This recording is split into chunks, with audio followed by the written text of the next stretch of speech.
Hi there, good afternoon, and welcome to this breakout session. As we're here as part of the Myositis Association International Annual Patient Conference.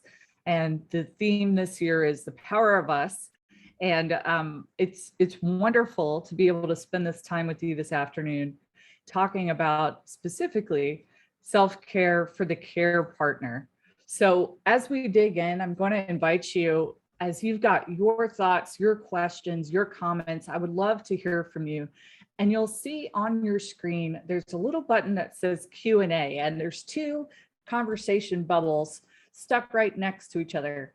So as you're listening, as you're thinking about your experiences, as you have questions, I'm going to invite you to put that in the Q&A box so that we can have a conversation, both as I'm sharing with you some of this background and also when we get to the top of the hour. So if you're just joining us now, again, this is self-care for the care partner. And I am just so excited to be here. And I'm going to give you a little bit of background about who I am, and then we'll talk more about these couple of topics.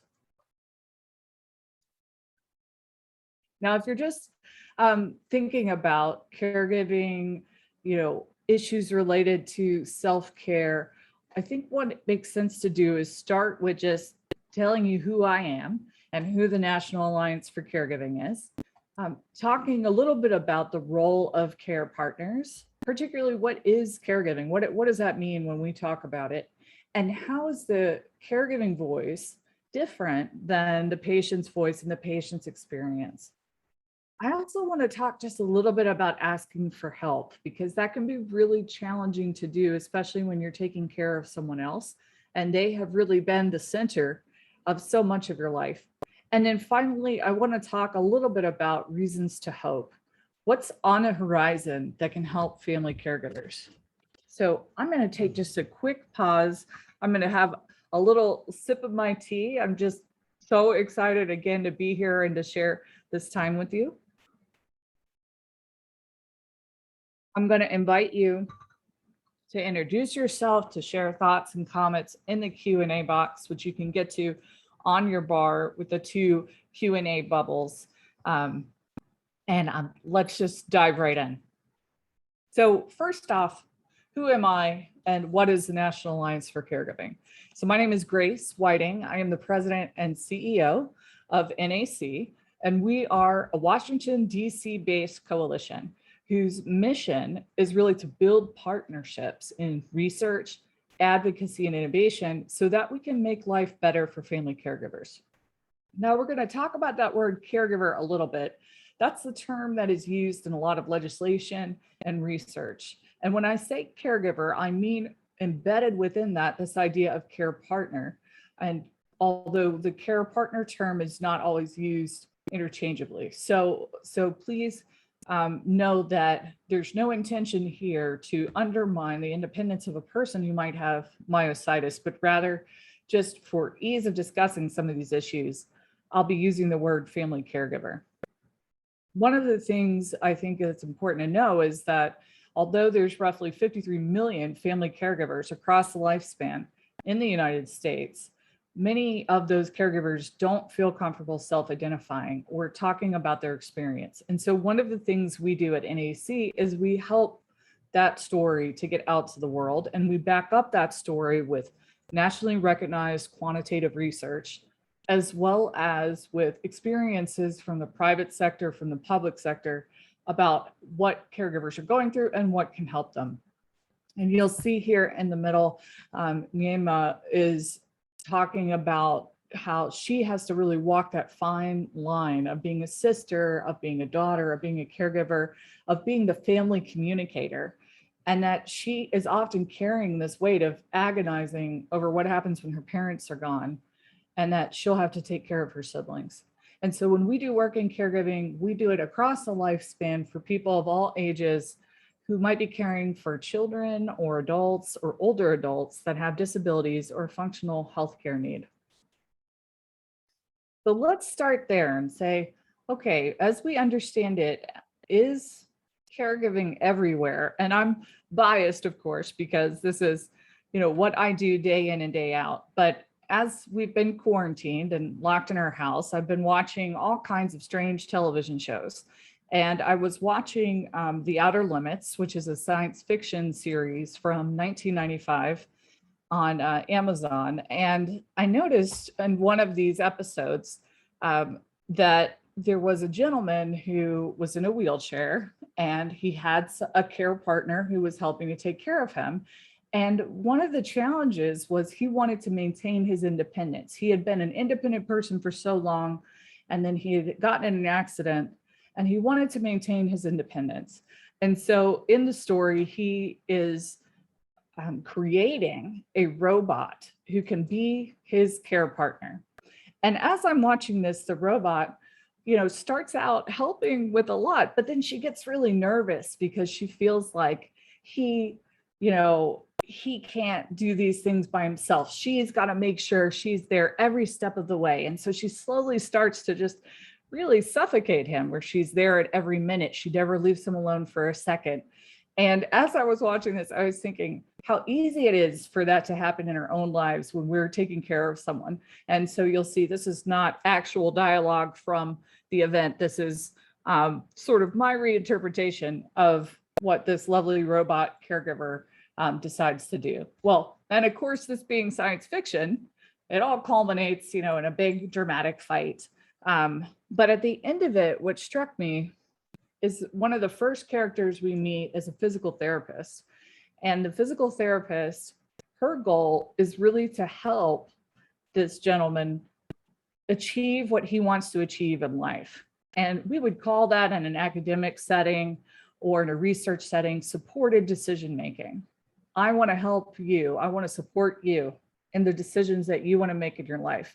So you'll see, again, I've added my own commentary here, where the PT is saying disability doesn't mean you have to give up your love of rock climbing. We can find a way to work together to really meet that goal. And then I'm ad-libbing here for what the gentleman might be saying, something along the lines of, thank you for supporting me. And also thank you for not being a murder robot, because nobody needs a murder robot in their life right now. So I'm giving you that example because as we're thinking about caregiving is really about that delicate balance between helping a person reach their goals, feel empowered, have dignity, autonomy, and independence, and also remembering that you, as a person who's providing care, have your own goals and your own need for dignity and your own need for autonomy and independence.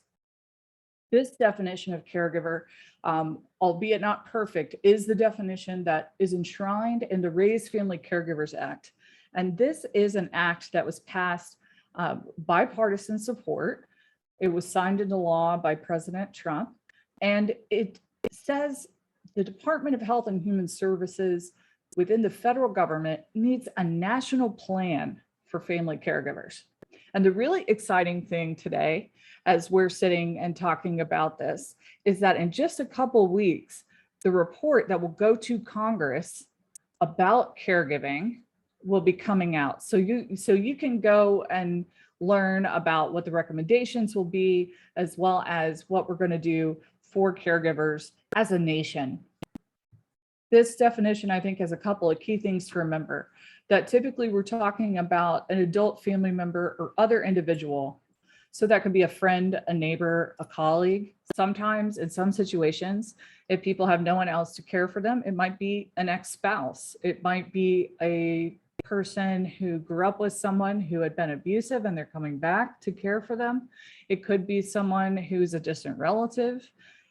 And so there's a lot of different people that can take on this type of role. They typically have a significant relationship with another person, and that means they're helping them with a broad range of activities of daily living. So this could be anything from helping somebody walk, eat, get dressed. It could be care coordination activities such as running to the grocery store or helping to pay medical bills. And it could also be medical nursing tasks like changing wound dressings, or giving injections, or eye drops, or managing medications.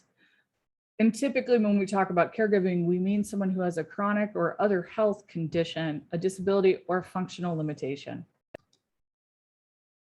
Now, one of the things we do at NAC is in sort of describing this case and advocating for what caregivers need is we try to quantify the experience of caregiving. And so roughly every 5 years since 1997, we've done a study with AARP.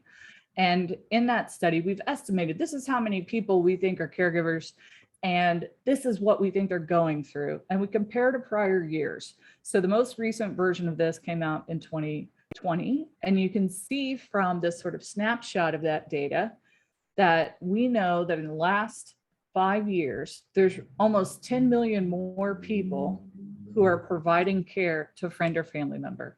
And these numbers were fielded prior to the COVID-19 pandemic, and there's some evidence out there that supports that that number's even bigger. That means that at least 1 out of every 5 people in the United States is taking care of a friend, family member, or relative. You can also see that more people are caring for longer. The average length of time that someone might be caring for someone is 4.5 years, and more people are caring in general, meaning that as family sizes get smaller, and Americans continue to age, there's not as many people available to provide that care. So the people who are doing this type of work may not have the same support as previous generations had from other people in their family unit or their social unit. This is probably way more nerdy than we need for a Saturday afternoon, but I share this to give you a sense of the different types of conditions that might require somebody to take care of someone else. So this could be things like a long-term physical condition. It could be mental or emotional health issues, behavioral issues, or memory problems. Could be a child, for example, with Down syndrome. And what I'm sure you know even better than I is that in many cases, people don't have just one health condition. And for some types of diseases, these conditions can cluster. When we talk about rare disease, I think there's that added challenge of uncertainty and complexity, not always being sure that you have the right diagnosis and not always knowing what type of therapy is going to be the best for the person you're caring for. So this would be looking at it by what's the biggest reason that I might be taking care of someone, but there's often multiple reasons that require some type of care. And when we talk about how do you take care of yourself, I think it's important to recognize that caring for another person comes with mixed emotions. A lot of the research that's been done over the last 40 years talks about this stress and strain, and so we have asked, sort of as a counterbalance of that, about the sense of purpose, because there's been some research done at universities like Johns Hopkins that for some people who are caregiving, that they feel empowered by the role. They feel like it allows them to live their values, to really honor the other people in their life. In some cases, it can make people more resilient or improve their self-esteem, but that's not always the case. And so we asked the question about whether or not you felt you had a sense of purpose or meaning from caregiving. And about half of caregivers said yes. And because I think there's different cultural assumptions around caregiving, meaning that in some families, in some groups, it's not something that you ever think you could say no to. And because of that, in many multicultural communities, people tend to be more likely to view caregiving more positively. But I think underpinning that is this sense of, I can't really complain because it was always expected that I would take on this role. And so that can make it complicated sometimes to ask for help. I think the other thing that really strikes me when I think about this past year in particular is how do we deal with feelings of loneliness and isolation? So in our national study, you can see about 1 out of 5 caregivers said that they felt alone. And what was fascinating about this group is that if you said that you felt alone, you were more likely to be living with the person you were taking care of.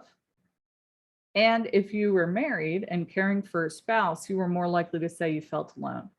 And I think for people who are not going through this experience, that always surprises them because they are saying to themselves, well, how can you feel alone when you've got this person here and you're together all the time? But what we know about caregiving is that those feelings of loneliness, of isolation, often mean that there's not someone in your immediate circle who really understands what you're going through, who can say, I can appreciate the mixed emotions that come with family caregiving. I can appreciate that you're balancing the sense of grief and loss. So that's something I think that is becoming even more important as we think about caregiving. The other trend that's been very important is, especially when we think about, how do we improve the science? How do we get people better engaged? Is recognizing that being a patient and being a caregiver are different situations. Now, we have that probably in the back of our mind, but for many people who design healthcare policies, who work at groups like the Food and Drug Administration, they may not always think of it that way. And they will often say, oh, yeah. Okay, here's my patient and there's the caregiver. You may have experienced this if you go to a medical setting and somebody keeps you out of that conversation when you're talking with them and they say, okay, they're talking to the patient and you're just sort of there and they haven't noticed you, they haven't recognized you. So one of the things I'm going to challenge you to think about is, are you or someone in your life in this situation? I had the opportunity to meet Kevin, and Kevin is a documentary filmmaker. You can see him here. He's actually sitting in the backpack on his friend's shoulders here in this picture that says, "We carry Kevin." And Kevin has spinal muscular atrophy, which is a rare disease. And it means that it has an impact on the strength of his arms and his legs. Kevin, being a young man, wanted to go on a backpacking trip through Europe. And so he got together with a group of his friends and they said, how are we going to make this happen? And they built a special backpack so that his friends could literally carry Kevin on their backs across Europe and visit all these fabulous places. So you can see that they're hiking here on the left-hand side. You can see in the middle, here they are at the Eiffel Tower. And then on the right-hand side, here they are at Abbey Road, which for my Beatles fans out there, you may recognize sort of the copying of the famous photo from the Abbey Road album. When I saw this documentary, it was followed by a panel where Kevin and his friends talked about their experiences, how it came about, how they want to, make this experience possible for other people. And I asked his friends, I said, you've been by his side, every day. You've been helping him, get dressed. And of course, Kevin is incredibly gracious for allowing his friends to do those things for him and not feel threatened, to be open to that type of collaboration for a trip like this. And I said, do you think of yourselves as caregivers? And there was a group of roughly 6 of these friends, and they were all like, no, I don't. And I think what's driving that is that there's that tension all the time, right, between what you want and what the person wants. So this is a little bit nerdy, but as we've been thinking about it, and this is by way of example in dementia, you can see there's always this balance between the patient's voice. So in the dark blue here, somebody might have dementia, but not have any symptoms yet. And then the disease might progress. And then as the disease progresses, you can see in the light blue, the caregiver's voice gets a little bit louder. Likewise, if we think about pediatrics, children, so children that may have a disability or healthcare need, when they start as a baby and they move up to adult, their voice gets louder. And that voice of the parent goes from being really that surrogate, that proxy, and it gets a little bit quieter over time as they move into more of an observer role. As a side note, I just want to say, I think it is hilarious that when our designer did this, we have a very happy baby, a happy child, we even have a smiling teenager, and then a very blank face adult person, which is so funny to me because I think, especially as time goes on, as we're dealing with these things, sometimes it does feel like, oh my goodness, what's next. One of the things I think is particularly challenging is that situation of relapsing and remitting conditions. So think of a condition or a healthcare situation where there's an incident and you have to rush to the hospital. So the person who has that healthcare need, they may be able to speak for themselves plenty of times, but they may have these moments where there's a flare and suddenly they're incapacitated, or they don't have the strength or the emotional capacity to be able to make these kinds of important decisions. And so you have the caregiver kind of stepping in and out of the situation in this sort of wave motion. I think the other piece of this is just the sense that caregiving can be bi-directional. So you can see here, this is a mapping exercise that I think is really interesting to do if you're trying to think about who all is in my constellation that can help me help myself. And you can see in this example, Nate and his wife are caring for each other. So Nate has a brain tumor and Nate's wife has MS. And then they've got these other folks sort of in their constellation. There's also situations where there might be multiple people. You may have a really big family and friends and a faith community, and everyone is sort of playing a different role. So one of the things as you're thinking about self-care is to really sit down and begin to map, who are these different people that are nearby and can help me, that might be sort of nearby, that could help on the weekend or once a month. And then those folks who are long distance that might be able to pick up something like arguing with the insurance company because they're long distance and they can't be here for the hands-on stuff. So for example, in this scenario, you have Laura, who's married to Fernando. They both take care of their dog who has a bad back. They also have some outside support, such as a therapist and a support group and some paid caregivers. And they're all taking care of Fernando's mom who has Alzheimer's and other conditions. One thing I think that makes it difficult sometimes for people to ask for help, and we're going to get to resources in a minute, but it's that sense of, is caregiving an identity? Is it part of who I am as in the same way that I might say that I'm in the LGBT community and I'm proud of that, or I am, in a certain role in my life. I'm a mother, or I'm a wife, or, I'm a member of a certain club or institution.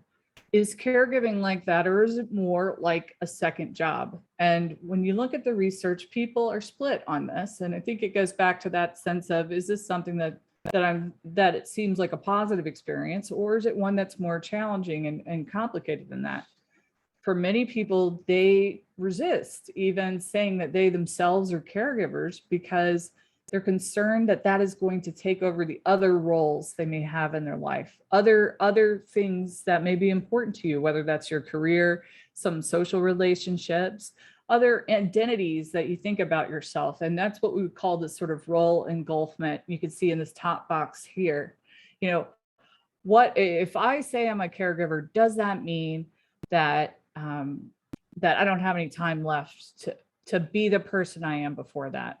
And for some people, there's also some resistance there because you don't want to undermine that dignity and independence of the person you're taking care of. And so there's a little bit of fear that, if I'm caring for somebody and I now say I'm the caregiver, does that change our relationship? In some communities as well, and we talked about this a little bit a minute ago, but in some communities as well, the term is not even culturally relevant. So we have colleagues, for example, in Taiwan, and they started a Taiwan Care Cafe. The idea being that you could go, you could meet other people who are caregiving, you could get resources. And they found that it's very difficult to get those services out to people, to get them comfortable coming, because there's an expectation that you would always take care of your parents as they get older. And so people don't even think about that they might be a caregiver, or that what they're doing is sort of above and beyond what anybody else would do. So there's that piece that sometimes it's a barrier for us really reaching out and asking for help. So how do we ask for help? And again, I would encourage you, if you're, thinking about these issues, if you have questions, if you have specific questions, to go ahead and put some of those questions here in the Q&A box. And you'll see that at the top of the bar, the two little boxes next to each other, questions, comments, the world is your oyster. I think there's really 3 steps here to finding help. I think 1 is really knowing your pressure points. I think 2 is really identifying who it is that can help you with those different pressure points. And 3 is finding the time and the support for you as an independent person who have your own needs, your own dignity, your own independence. As the pandemic went on, one of the things that we did is we worked with several coalitions of people with expertise in caregiving. We worked with researchers, we worked with businesses, and we held a community town hall at the national level where caregivers came and talked about their experience. And we held a global town hall where we met with people who work on care partner issues from around the world. And we said, what do we think are the biggest pressure points that caregivers have been facing over the past year? And we brought together the real lived experience with the data. And you can see here, this is kind of the breakdown of some of the main pressure points that we noticed over this past year. Things like, where can I get trustworthy information? Especially when you take, a condition and layer on top of that the uncertainty around COVID-19.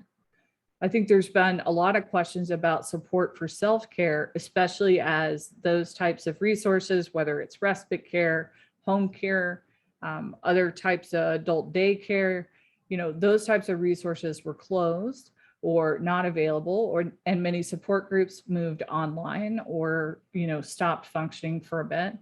And I think questions about how do we manage medical complexity?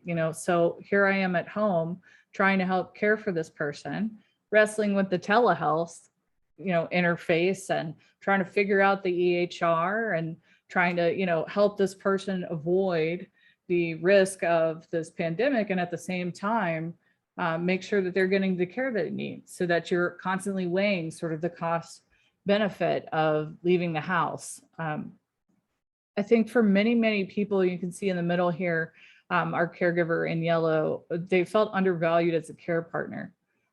A lot of people shared with us that when they went to a facility, or whether it was a hospital or other type of care center, that they were being excluded from decisions and information, that they were being treated just like they were visitors and not like a true trusted member of the healthcare team.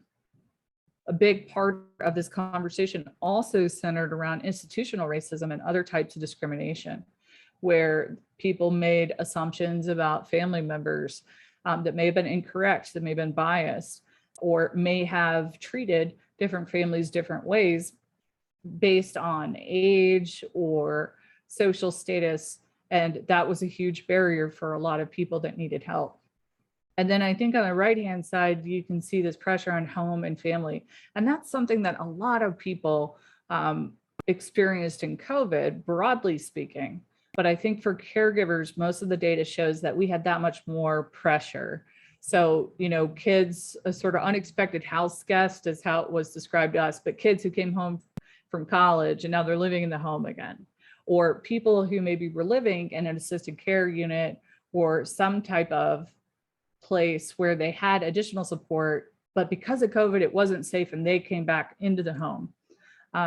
And that created a lot of challenges. We also saw a lot of people who had difficulty finding appropriate food because they didn't feel comfortable going to the grocery store, which meant that the cost of food being delivered, whether it's groceries or takeout, was higher. And it also meant that there were issues with people feeling like they weren't going to get enough food or they weren't going to be able to pay to buy food. And that was a big challenge as well. Now, what can help with that? So the first thing I think that could really help if you're feeling some of those pressure points is to start with the doctors and the nurses who are caring for the person that you're taking care of, and to talk to your doctors if you have a primary care doctor about what you're going through and the stresses you feel. And I'm going to share a couple tools that can help you have that conversation with your doctor. You can see this is from our national study. On the left-hand side, we ask this question, in your experience, have you ever had a doctor, nurse, or social worker ask what you need or needed to care for yourself? And you can see it's about 13% said yes, and that's actually down from when we asked this question back in 2015. Then about a third of people said that they were asked about what they needed to help care for the care recipient. So that would be the person that you're taking care of. 1 out of 3 was asked, what do you need to help care for this person? But that, 1 out of 3 is really not where we need to be on that. And I think the challenge is, as you can see from the right-hand side, that so many of us trust that information we're getting from the doctor or the healthcare professional. You can see 55% of people look to that person for information. So I think part of the key here is, as you're going to that person for information, really speaking the language that they speak, really pushing them to make sure that you're included to the degree that you feel comfortable with that. Now, this is the second part of the map that we just looked at a minute ago with the clouds and the raindrops. And these are what people shared with us that they saw as potential solutions for people who are feeling those pressure points. So you have on the left-hand side, we just need to prepare people for caregiving. And that can look like a lot of different things. For example, assessing caregiver needs. So if you were taking care of somebody and the Medicaid program, there is actually under the Medicaid program, which is going to be your state healthcare program for people who are lower income, there is an assessment for family caregivers. And there are often support resources through home and community-based service providers. So if you're feeling burnt out, or if you need a support group, or you need stipends to help cover your time, the Medicaid program can do that. And part of the way that that's done under the Medicare waiver program is there's an assessment of what you need and where you can get help.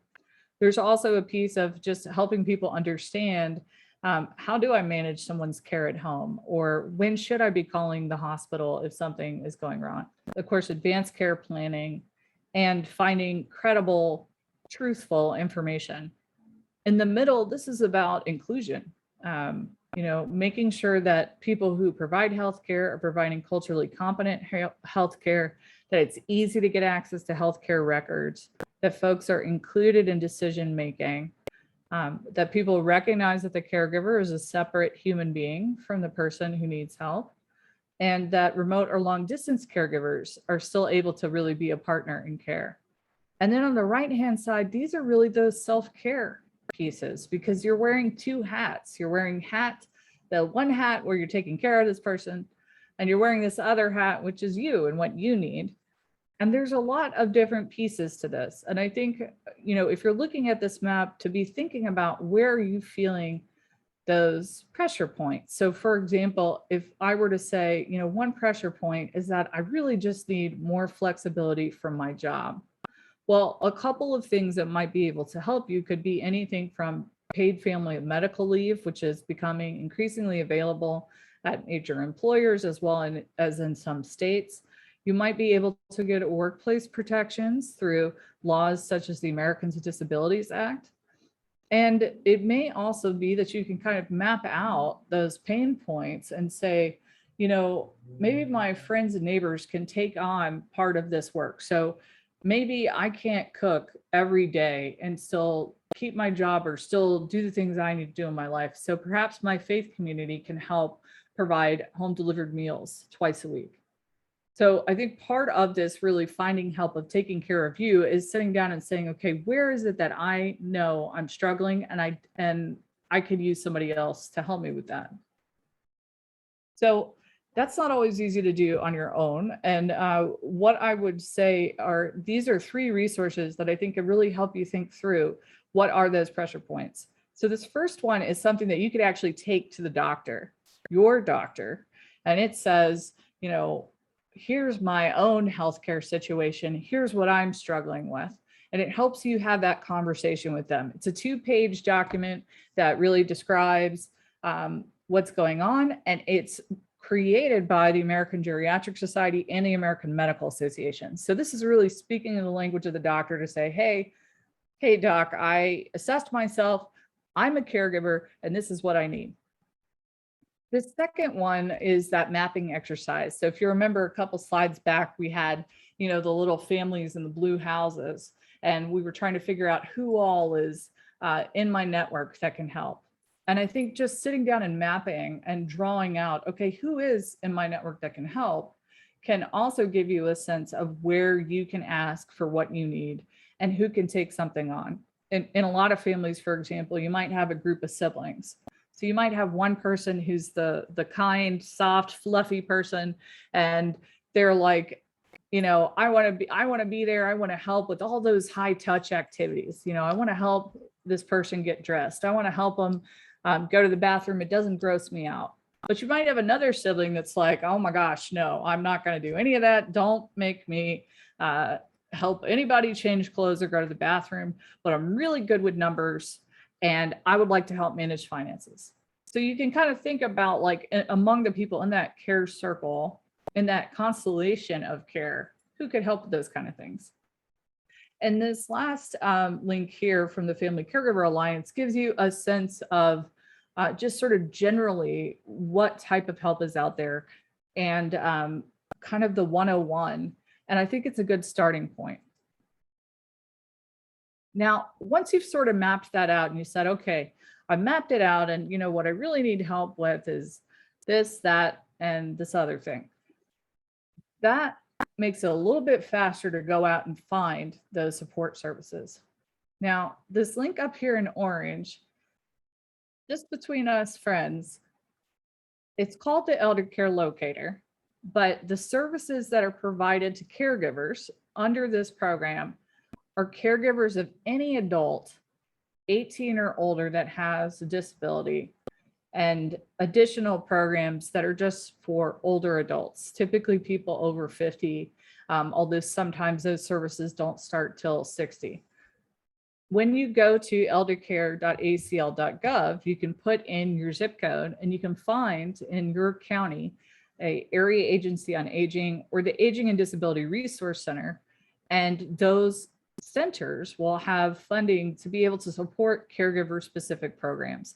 That can include everything from something like respite care, where you're able to take a break and somebody comes in and helps out with caregiving responsibilities. It could be support groups, it could be information and referral lines, and it tends to be really focused around the local community. There's also a national organization called Caregiver Action Network that has a help desk that they kicked off, and I apologize because I'm looking at this and realizing that URL is incorrect. So I can drop the new URL in the chat box. But it's a helpline that's available with people who have expertise in this that can, talk you through what's going on. There is a website from the government called longtermcare.gov, and that can really help you think through your long-term care needs, as well as how much things are going to cost.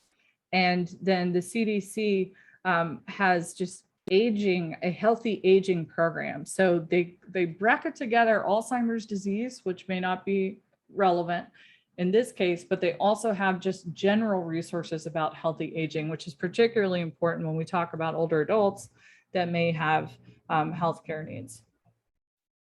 These resources are focused in on having that conversation with your boss about the workplace. So the first link here is about employer best practices for workers who have caregiving responsibilities. And you can see a couple of guides here to kind of help people understand what is it that employers can do? What are some examples of great employers and workplace accommodations? And then this last link down here on family caregiving and retirement security, it's something we often don't think about, because in many cases, caregivers will say, okay, I'm working, but I can't really balance this and caring for this person, so I'm going to step out of work, whether it's for 6 months or a couple of years. And it's a very admirable and difficult decision. One of the pieces of that decision is it can often impact your own retirement down the road.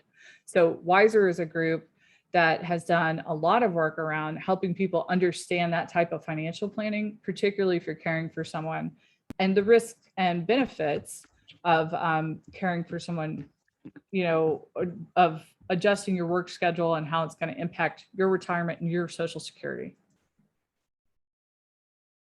These are resources that are near and dear to my heart because it's about taking care of you. So the first one up here is about finding respite. It's actually a group, kind of like the Elder Care Locator, where you can find respite all across the country, and you can find different coalitions that will help you take a break if you need it.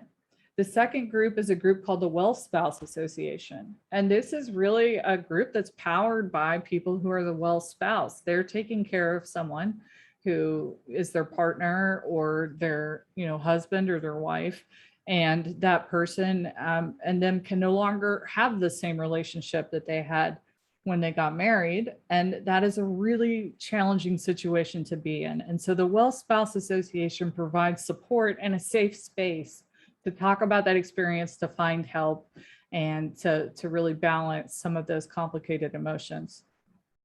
I'm sharing here again, Family Caregiver Alliance, which I think has just a wonderful wealth of resources. They also have a 50-state map where you can find local resources. And AARP has an online community for caregivers. And this is sort of a little known fact, but I'm not saying AARP is taking over the world, but they have resources for people 18 and up, especially caregivers of all ages. So, and I believe you can even get a movie discount if you become an AARP member. I haven't snuck into that yet, but what I would say is I think they've got very robust caregiving resources there. Now, before we move to Q&A, and again, I invite you guys to share your thoughts, your comments, questions. You're welcome to challenge me or throw digital tomatoes here on the Zoom. But if you want to drop any of that into the Q&A box, I'm happy to answer those questions. But I do want to leave you with some reasons to feel hopeful.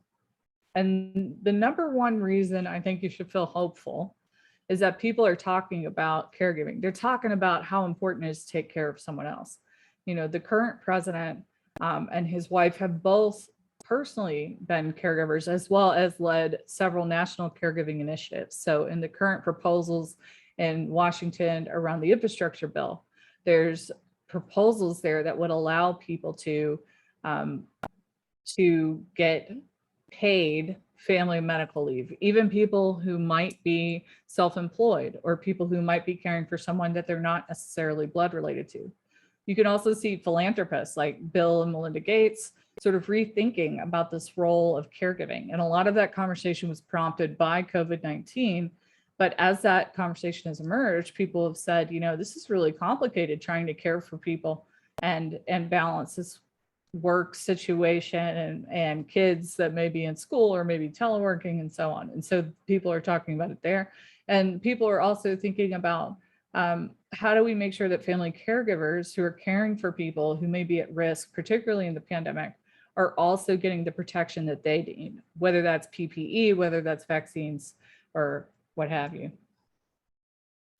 Second reason to hope is that people are really thinking about, in the context of rare disease, what can be done. And so we're part of a group called the Rare Disease Diversity Coalition, and they kicked off this past year.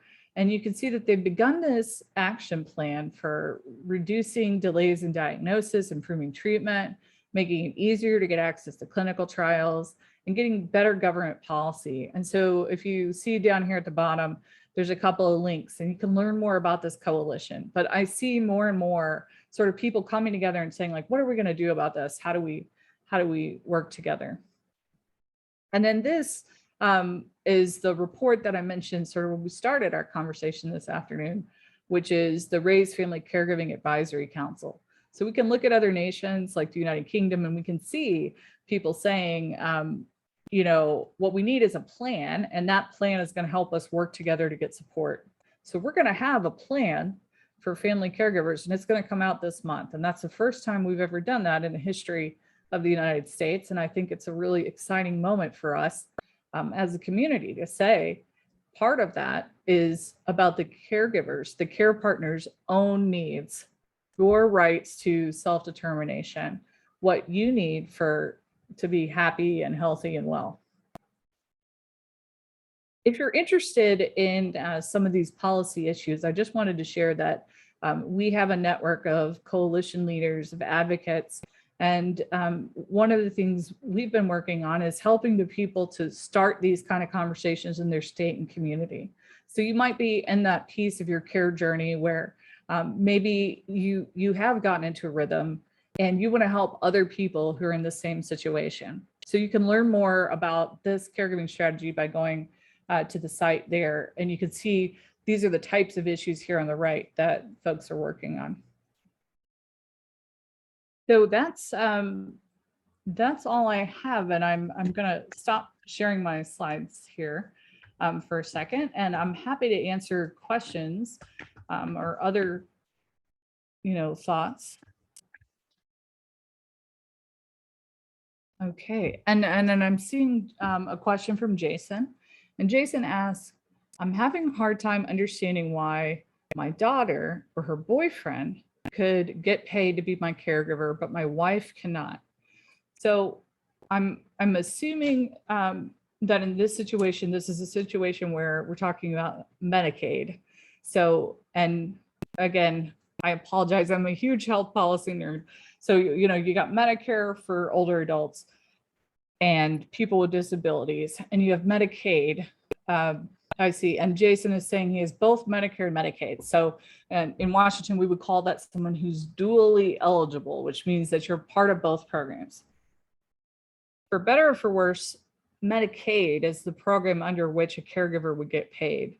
But even though Medicaid is a federal program, there's a separate piece of it that states can kind of determine what to do in terms of who can qualify to get a waiver and to do what's called self-directed care. So self-directed care is, they say to the person who has the disability or the healthcare need, you get to choose who's going to take care of you. So in this example, you could say, my daughter is going to take care of me, or her boyfriend is going to take care of me.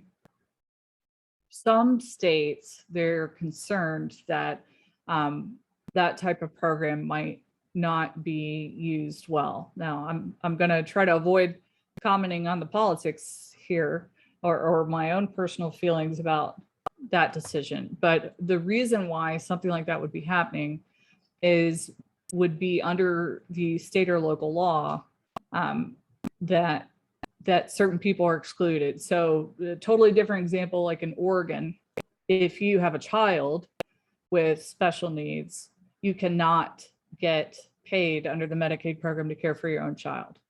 So part of that is a policy issue. And I think it can be really challenging for many families, especially when, in many cases, your spouse or your partner, or, when we talk about kids with disabilities, your parents are your primary caregiver.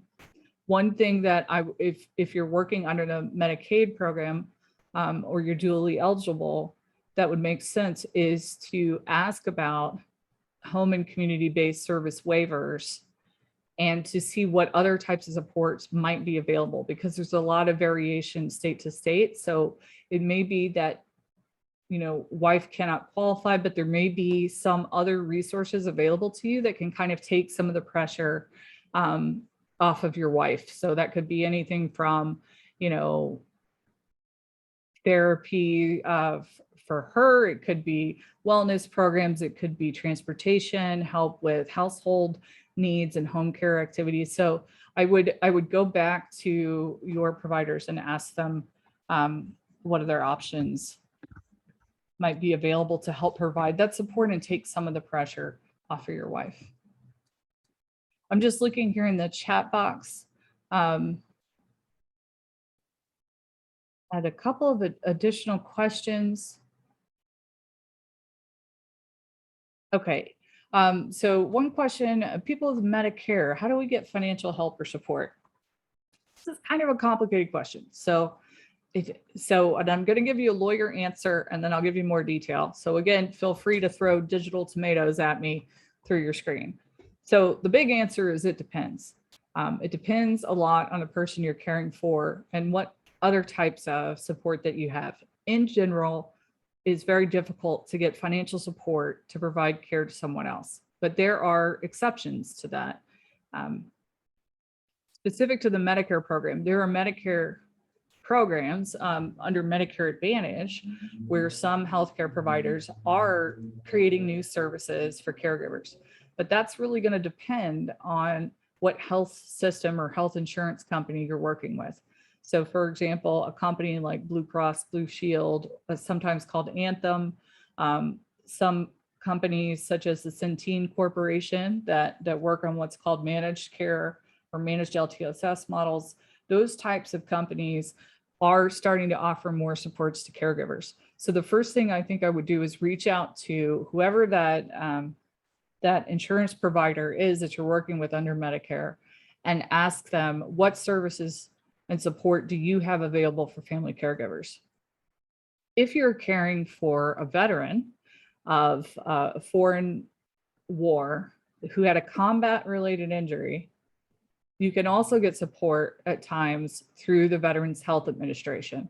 Now, initially, their program to get paid support to people was focused just on people who were caring for 9/11 veterans, so folks that were injured in Afghanistan or Iraq.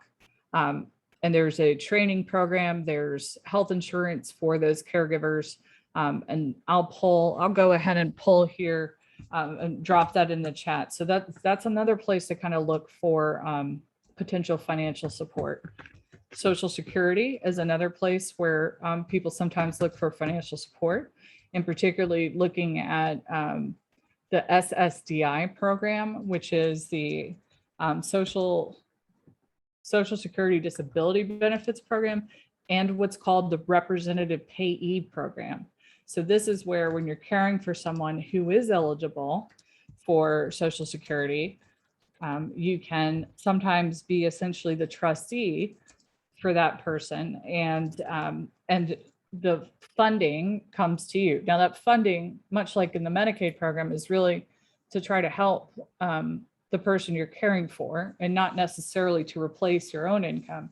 But I think that's another place to look. The final thing I would say is some families may have long-term care insurance or other types of supports like that can offset the cost. And many employers are increasingly offer paid family and medical leave. So that would be the other sort of places to check for potential money. And then within the slides, I shared a link to Wiser, which is the Women's Institute for Secure Retirement. I would look there at some of their resources on if you're not able to get paid as a caregiver, how might you approach the costs and everything of that separately. So I'm going to pop a couple of these things here in the chat here. And I would welcome you to ask additional questions or comments even, and I'm happy to share them out here with the group.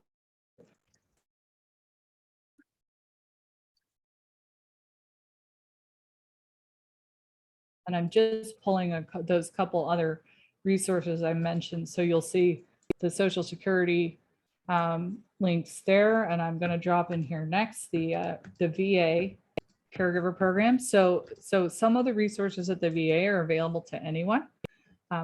The financial resources, there are more stringent eligibility requirements, but I'll drop that in the chat box there.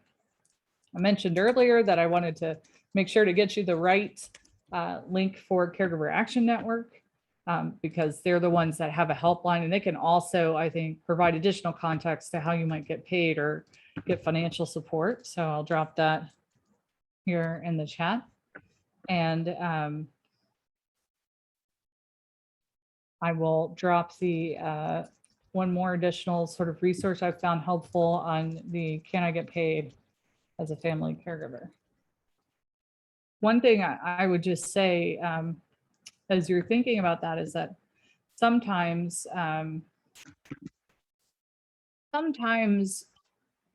it's easy to look at the financial pressure, but it may be that there are other ways to release some of that pressure. And I'm not in any way trying to diminish that caregiving is a very expensive, physically, emotionally, so on experience. But it can be hard, I think, it can be really hard on folks, I think, to get the help that they need sometimes because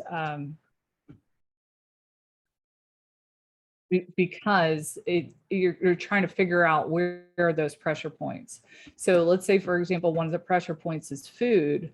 Well, it's not the same as getting paid. It doesn't replace your income, but that might be a spot where there are resources where you can get access to healthier foods. And I just want to thank our friendly moderator for reminding me here that I I shared these links with the wrong part of Zoom. So let me try this again. I'm sharing with myself here. Okay, and I'm gonna, so hopefully now y'all can see that. I'm gonna put in here the second link, the representative payee program at Social Security. And then this third link here, this is the Caregiver VA program. So and actually, if you're a veteran, as well as, if you're a veteran, you may be able to access some of those services as well. This next link is the Caregiver Action Network link.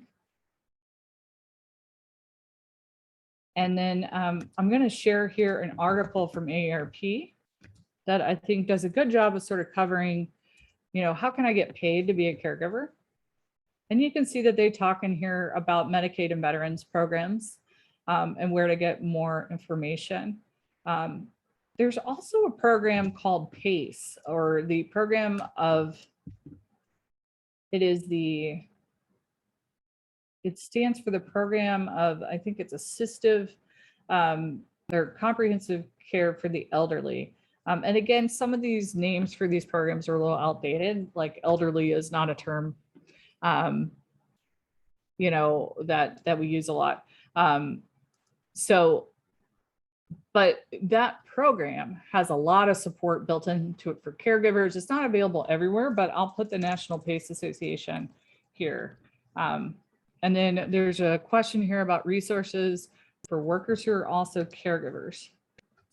So there's a lot of different, one thing I'll say on that is we actually have a paper that'll be coming out shortly in the next month or so that summarizes kind of what caregivers are going through. So if you want to sort of follow along with that, I would say definitely go to our website, which is caregiving.org. And on that website, you can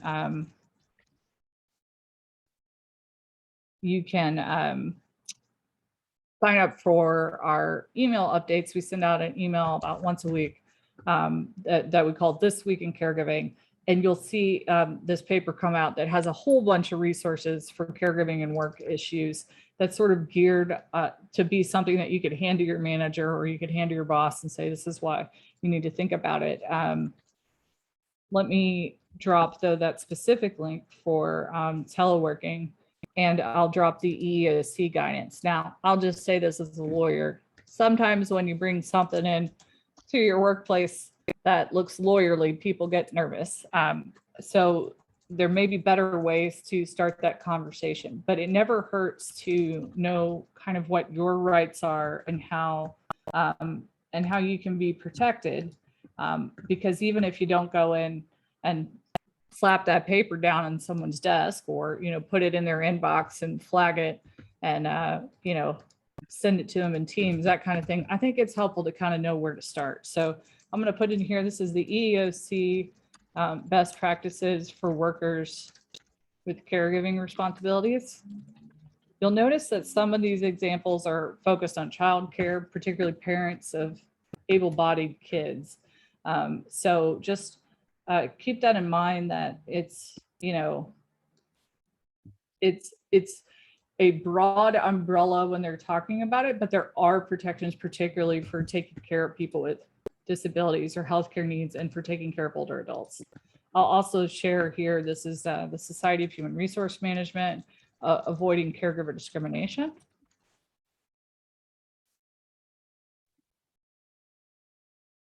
And then the telework and COVID-19 issue.